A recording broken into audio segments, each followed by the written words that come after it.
Hey guys, this is Grandmaster Eugene Perlstein, and today we are facing one of the most annoying and popular gambits, the Smith-Morra Gambit.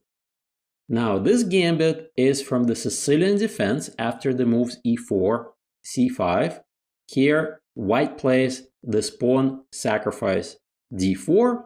And the thing is, after pawn takes, white does not take with the queen. It would just be loss of a tempo after knight c6. Instead, white plays c3. Now, why is this such a popular opening?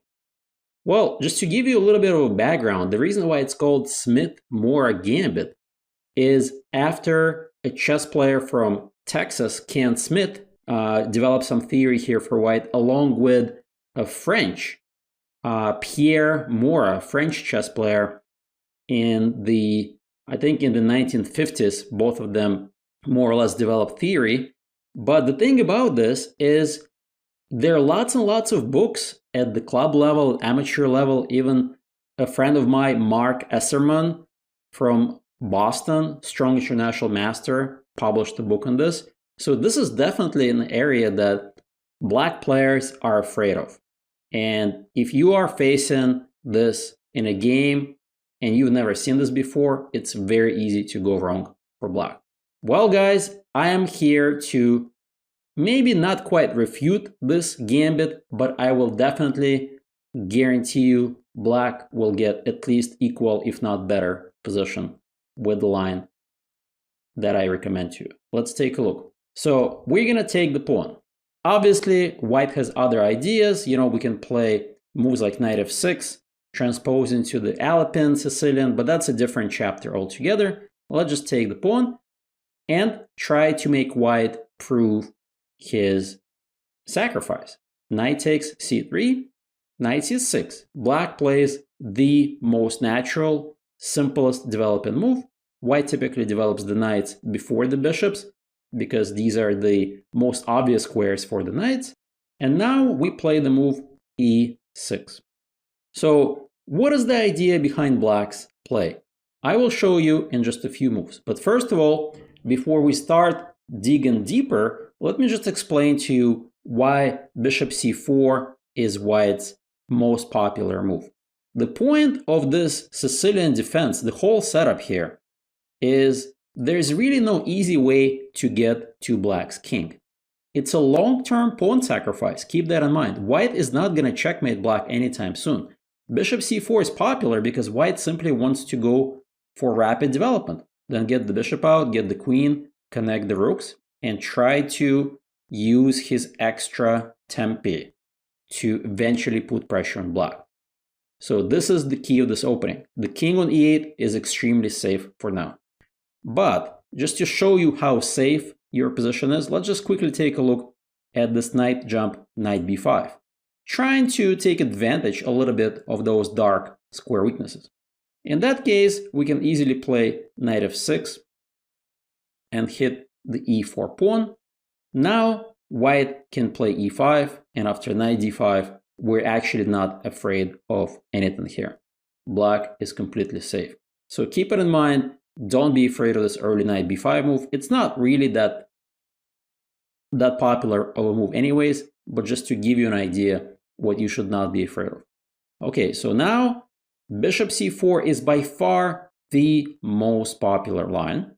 Okay, and I will recommend to you probably the least known move here for black, but in my opinion, it's the simplest move, bishop to b4. It's actually funny that in this position, the move a6 has been played in a lot of games. I think at over 2,500 games, this move a6 is played, but I don't really see the point. You're not developing your pieces. It's a little slow. And my recommendation, the move bishop b4, is quite rare and has only been played just over 600 games. Not a lot of grandmaster games, but the cool thing about this idea is how easy you're going to develop. You get the bishop out, you get the knight out, usually to e7, you're going to castle, and eventually long-term push for d5, of course, if allowed. So this is the point.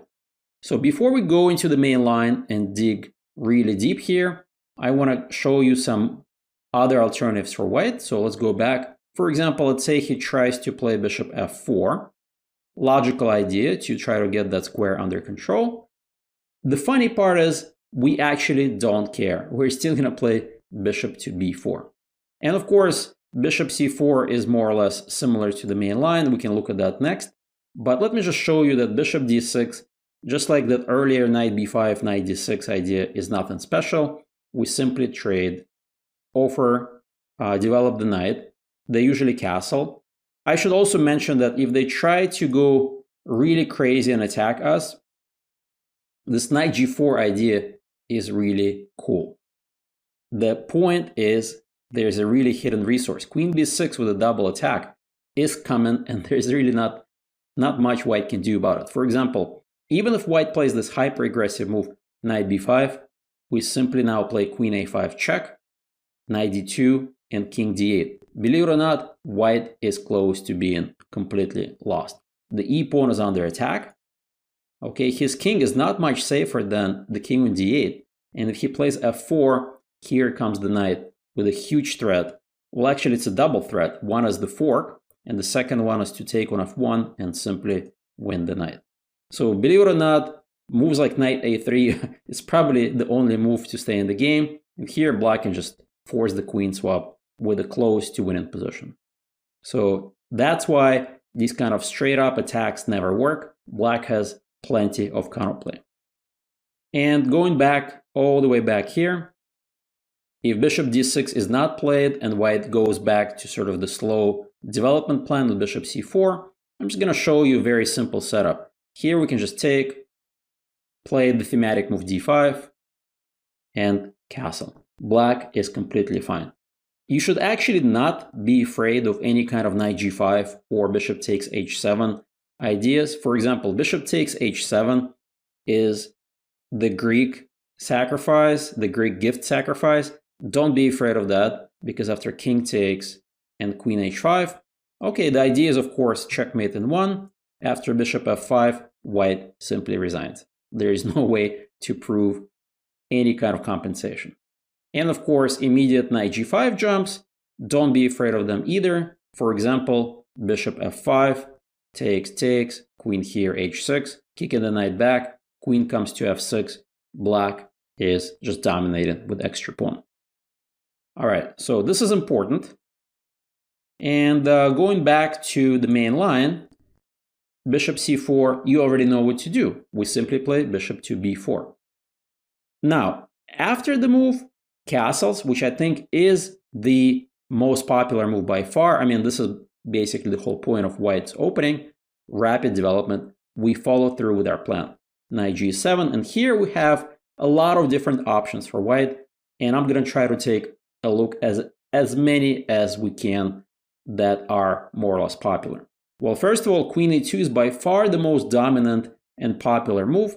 Again, the idea is being a little bit flexible with this bishop, can go to both e3 or g5, but the rook is bound for d1, where it's going to apply some pressure. Unclear exactly what kind of pressure. There are no threats, but it is somewhat of a pressure move. What other options does white have? Okay, queen c2 is another move actually played in a game, and an older game by Mark Esserman himself. We're going to take a look at that move. I actually don't think this is anything serious. The reason why is queen is going to get harassed on the rather open file. So queen e2 and queen c2 are the typical moves. Then, of course, there is the sort of straight up knight b5 move, trying to punish black's development. Again, the knight is trying to get to d6. We're going to look at this move, and maybe we'll take a look at some bishop jumps. I don't know, bishop g5 perhaps, and I think that's about it. So these are the main ideas. Oh yeah, and maybe this move e5 is an option as well. Also, Mark Esserman played it. Well, let's look at these moves one by one, and I want to look at the most aggressive moves first. So let me start with this pawn push to e5. Of course, he is taking control, trying to get the knight on e4. Hopefully, white's idea is to completely entomb that bishop on c8. It's never going to get out. The drawback is knight coming to g6, here is a target. And Mark Esserman actually played this way too. He played this move knight e4, completely unsound second pawn sacrifice. We'll just take it. Knight takes, and the whole point is after the move queen d4, it's a little bit of a tricky move, right? Notice that he is extraying that pawn and a little bit this bishop. f6 is the star move in this line. And the whole point is when he goes for the bishop sacrifice, right, with discovery on the b4 bishop, Black has a beautiful defensive idea. Perhaps Mark overlooked this when he played this queen d4 move. Knight c6. Oopsies, the queen is under attack and so is the bishop. And now bishop f7 is probably White's best try to create something out of nothing. Queen check, king g6, f4, and we simply hide on h7. And at the end of the day, White has no attack. Black maintains the extra piece and will take over and win the game. So this is important. And going back here, actually Mark probably realized it's not working. He played bishop e2 here. And after knight c6, which is a novelty. In the game, Black played queen b6, which is good enough, but I don't like it as much. I like knight c6, simply kicking the queen. If check, we just play g6, castle, next move. Of course, queen is also under attack, bishop's under attack. He can play knight takes f6, and after king f7, White has to resign. I don't see how he can save any of these pieces. So e5, the super aggressive move, doesn't really work. We just play knight g6 and sort of develop naturally. Okay, knight b5 is another quite aggressive move with idea knight to d6. Are we really afraid of that? No. We execute the main idea of the opening. Takes, takes. Here, White actually has to find the only tactic to stay in the game. Play bishop takes d5. Of course, Black can simply castle. As a matter of fact, this move has been played by Karpov's coach, Sam Furman, the Soviet grandmaster, back in 1973 against Igor Zaitsev. So you see, the theory of this line goes quite back. And they just agreed to a draw after a couple moves. Queen d5 is quite awesome. Just to force the trade. Obviously, he can't really take. This queen is under attack. And this is just a draw. Okay? But if you want to be a little bit more ambitious, you can even take this bishop. Why not? At least Black has a symbolic bishop pair advantage, which could come out to something in the future. I feel like this endgame, even though it's total symmetry, could cause White some problems. Of course, there's not even close to any advantage for White in this line. All right, so we looked at a couple of direct ways. Knight b5, e5, don't really work. Let's look at another try, perhaps hyper-aggressive bishop g5. In that case, we castle. This pin is nothing special. Rook c1. And now Black once again executes the key idea of this opening. Kick the bishop, bishop h4. Now bishop e3 is actually nothing special because we get to execute the main idea. Takes, takes, and d5. Black is doing great here. As a matter of fact, there is one game in the database where White, who is a master, instead of playing ed, going for equality, or trying to prove equality, right, his pawn down, he played bishop d3 and lost the game against a grandmaster here in one of the Title Tuesday tournaments on chess.com. So you see, these things could happen even to strong masters. So Black is completely fine. And bishop h4, the most logical move, we execute the same exact pattern, right? Take, take, d5. And if pawn takes, Black is doing great. For example, if rook d3, we have this really awesome idea, queen a5. He wins the pawn, but drops the a2 pawn. He is in big trouble. All right, so this is important. So going back to all of this, all the way back here, we realize that aggressive moves don't work. Okay, so we've looked at knight b5, e5, bishop g5. There's really no danger for Black at all. The only thing is Black has to time bishop takes c3 and d5 to free the c8 bishop. So what's left? Queen c2 and queen e2 perhaps are the only tries left. Let's look at queen c2. Not a lot of games. Mark Esserman tried this move, nothing special. We just castle rook d1. And now Mark's opponent for some reason took, which is good enough for equality, and of course d5, but we don't want to do that quite yet. I like this move knight g6, bishop g5, and simply queen a5. Of course, you can play bishop e7 here, and the idea of bishop e7, simply trade the bishops and get the d5 idea out of, because if you don't play d5, you play a6, there is still some annoyance with this knight coming to d6.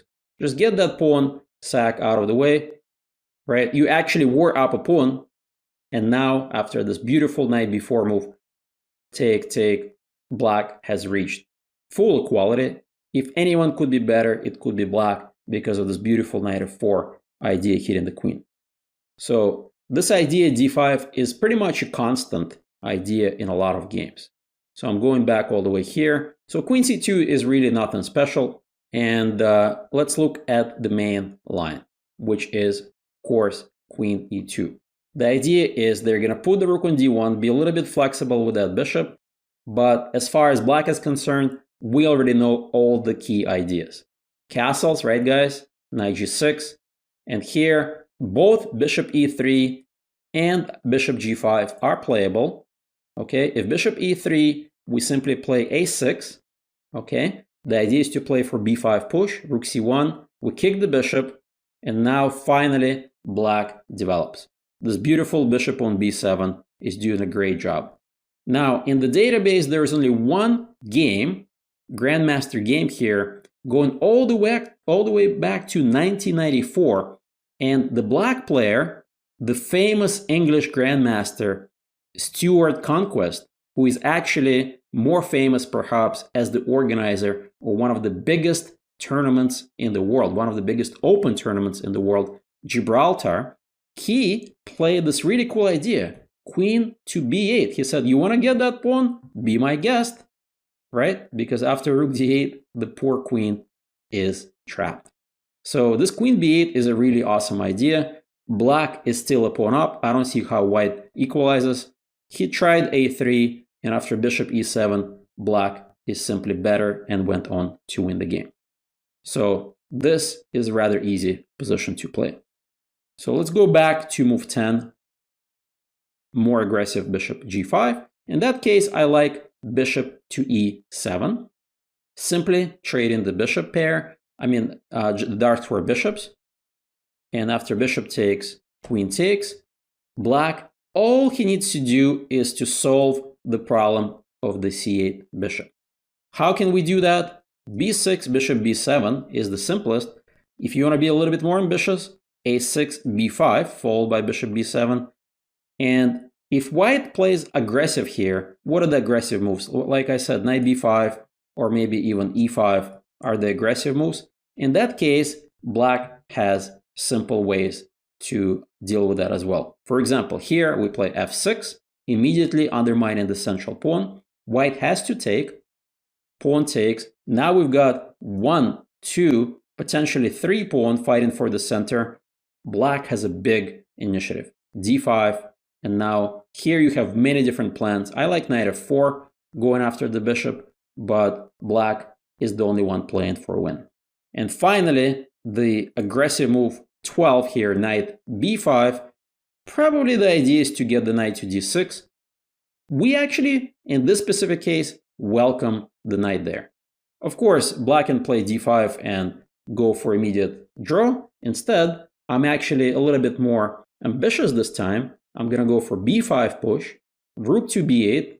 He doesn't really want to trade this beautiful knight for the pretty much dead bishop on c8, but that bishop has future, guys. Bishop b7, and if he still doesn't want to trade that bishop and protects his monster knight, so he thinks, after bishop a8, believe it or not, black is going to prepare f6 push together with the rook and the bishop and the knight. It is actually black who has the initiative here. White has absolutely no way to stop black's initiative on the king side. And black just plays around the d6 knight. So lots and lots of variations for you guys to digest. This is rather heavily analyzed and theoretical line, but all I want to say is the Smith-Morra Gambit. If you know the main idea, such as put the knight on c6, put the bishop on b4, right? Develop knight on e7, castle, time d5 or bishop takes c3 and d5 at the right moment, you will never have any problems whatsoever. All right, and then I want you to share with me your beautiful victories here as black. Thank you very much. This is Grandmaster Eugene Perelstein. Goodbye.